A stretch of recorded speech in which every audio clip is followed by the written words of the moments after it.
Kadhi kaunti ma Migori, piny owacho mar kaunti no oyango ni jotije ma kojolo maromo 95 mosebedo katiyo kuonde thieth mag piny owacho ochungi tich nikech kinde mar orak mane omigi mar dweche 3 oserumo. Jalup gavana e kaunti ma Migori Joseph Mahiri owacho ni piny owacho mar kaunti dhi neno ni jotije ma kinde margi mar orak orumo ochul gopegi duto. Mahiri bende wacho ni nonro mane gitimo yango ni kuonde thieth ondiko jotije ma kojolo mathoth mamoko onge kata kod tije ma omigi malong'o ma gitimo to osara to giyudo.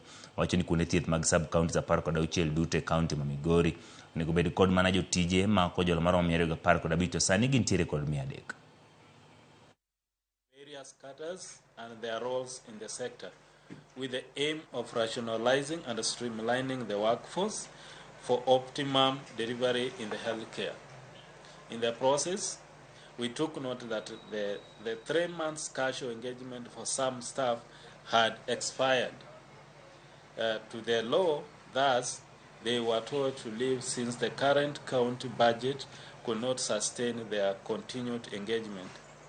This process affected 95 casuals across the county.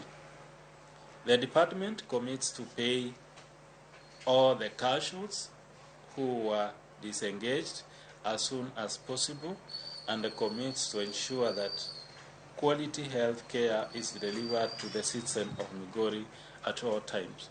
I want it to be clear that the disengagement of the casuals has affected in all our 16 sub-county hospitals.